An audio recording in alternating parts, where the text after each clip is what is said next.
Assalamualaikum warahmatullahi wabarakatuh. Selamat pagi anak-anak. Semoga kalian sehat selalu ya.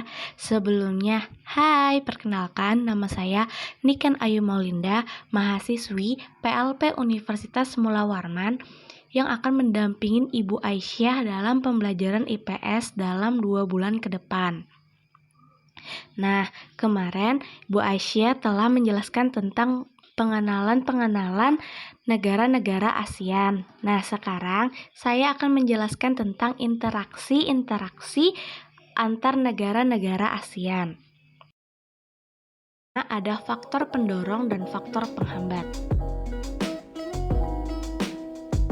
Faktor pendorong yang pertama, kesamaan sumber daya alam.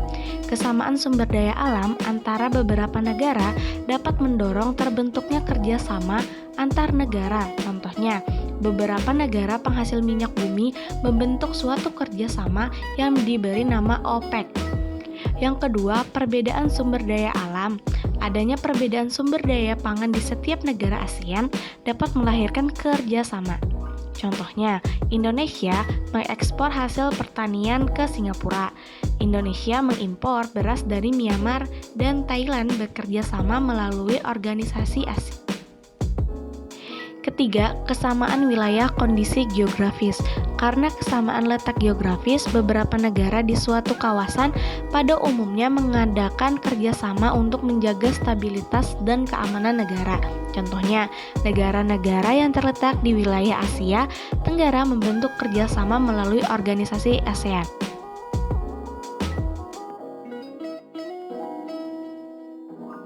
Faktor penghambat. Yang pertama, 1. Perbedaan ideologi.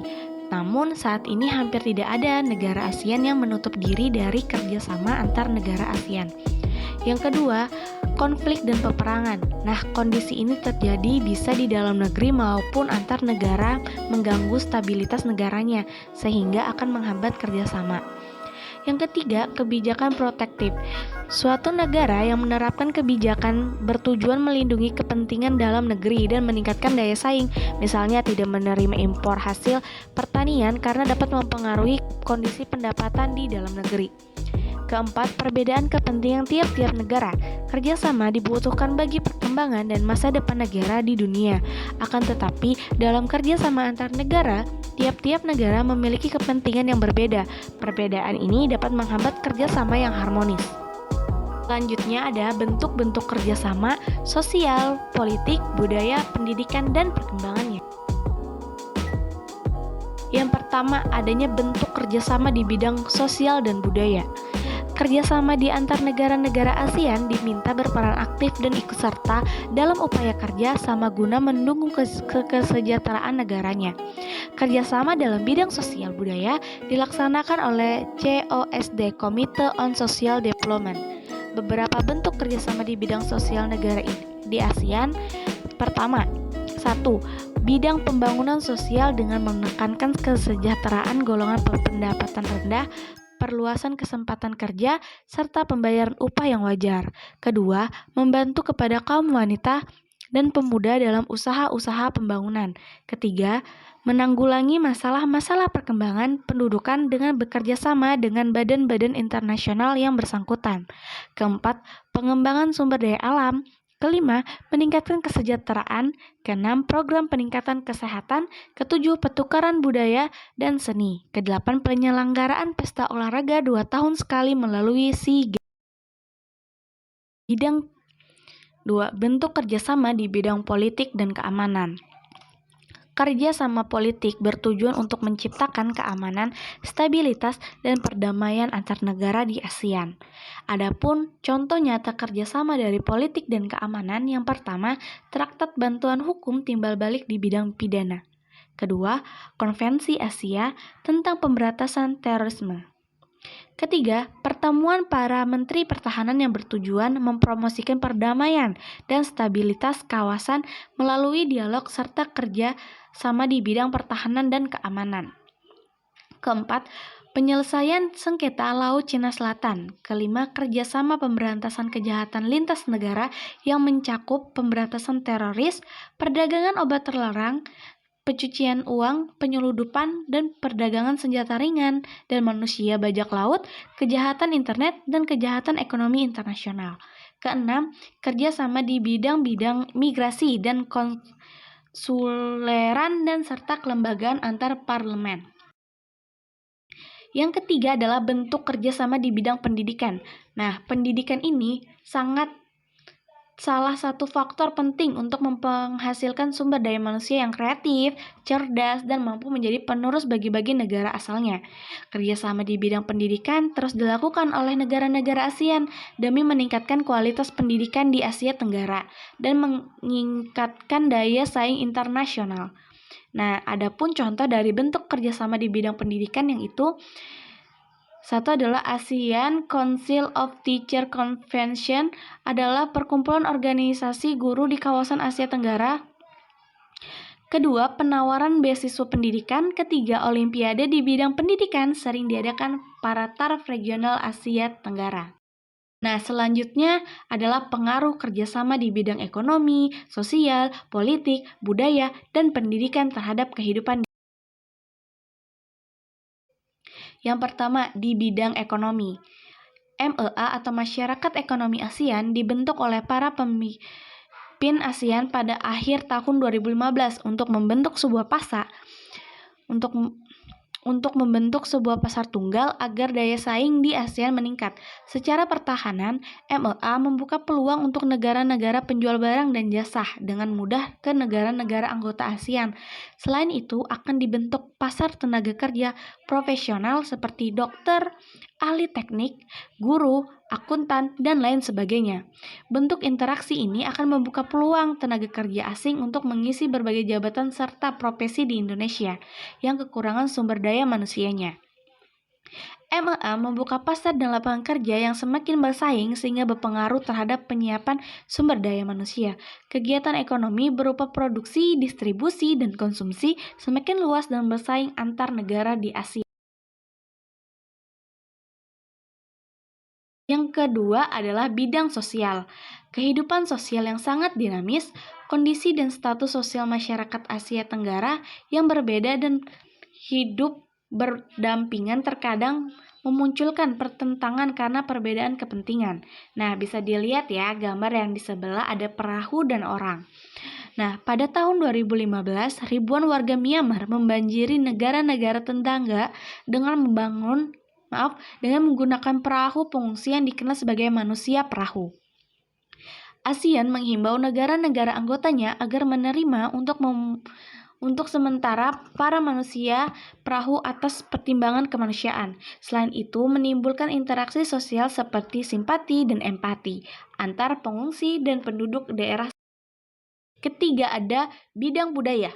Kebudayaan ini merupakan faktor penting dalam pembangunan komunitas ASEAN secara kesinambungan. Beberapa aktivitas lain yang dilakukan sebagai dampak berpengaruh perubahan Komite Kebudayaan ASEAN antara lain sebagai berikut. Yang pertama adalah Festival Budaya ASEAN atau FBA. Nah, bisa dilihat ya gambar yang di sebelah. Nah, Festival Budaya ASEAN 2013 diselenggarakan di Purwakarta, Jawa Barat pada tanggal 29 Juni 2013. Kegiatan ini diikuti 9 negara yaitu Malaysia, Brunei Darussalam, Filipina, Thailand, Myanmar, Laos, Vietnam, dan tuan rumah sendiri yaitu Indonesia. Yang kedua nih ada Perkemahan Budaya Serumpun ASEAN. Nah, Perkemahan Budaya Serumpun ASEAN ini adalah kegiatan perkemahan budaya negara-negara ASEAN yang diprakarsai 3 negara yaitu Indonesia, Malaysia, Brunei Darussalam. Kegiatan ini bertujuan menanamkan dan meningkatkan pemahaman penghayatan nilai-nilai budaya bangsa serumpun demi menciptakan ketahanan budaya. Yang ketiga adalah industri musik. Nah, musik ini merupakan salah satu hasil budaya. Saat ini, musik sudah menjadi salah satu cabang Indonesia yang dapat dinikmati oleh siapapun dan dimanapun. Di Indonesia, salah satu musik khas adalah musik dangdut.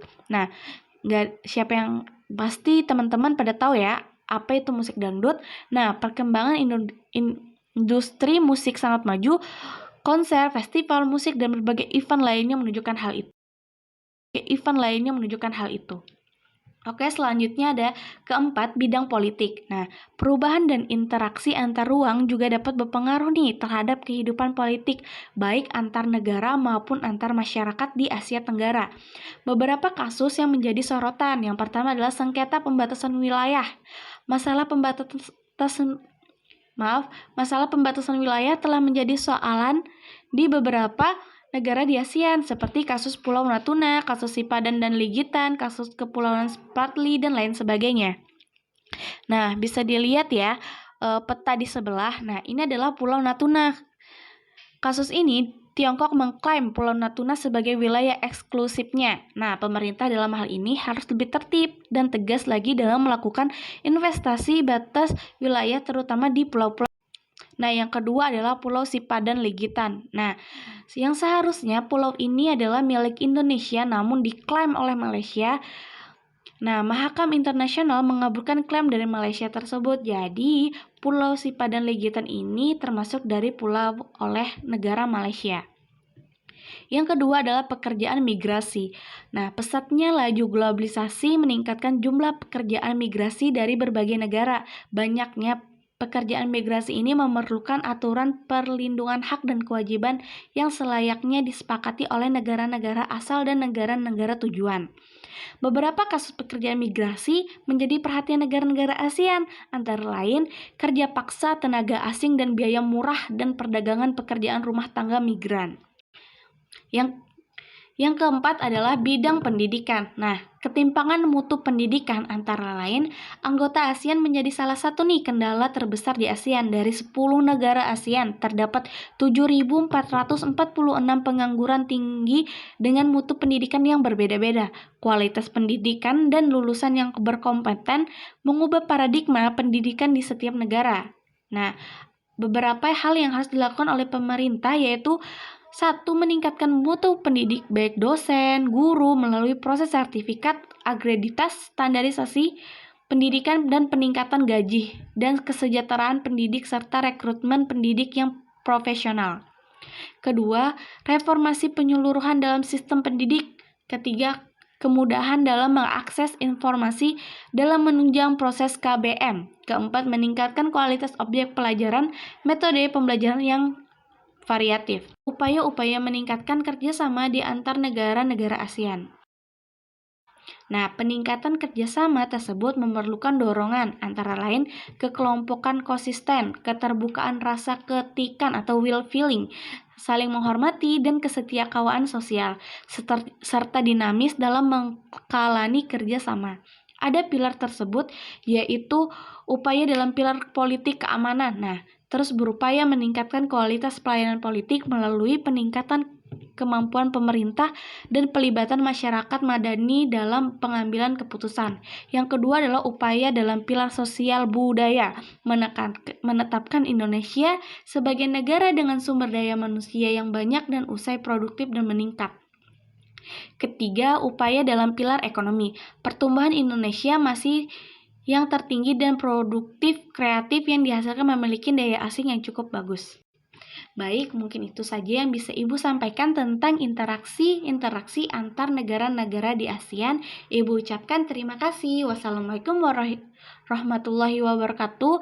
Selamat pagi.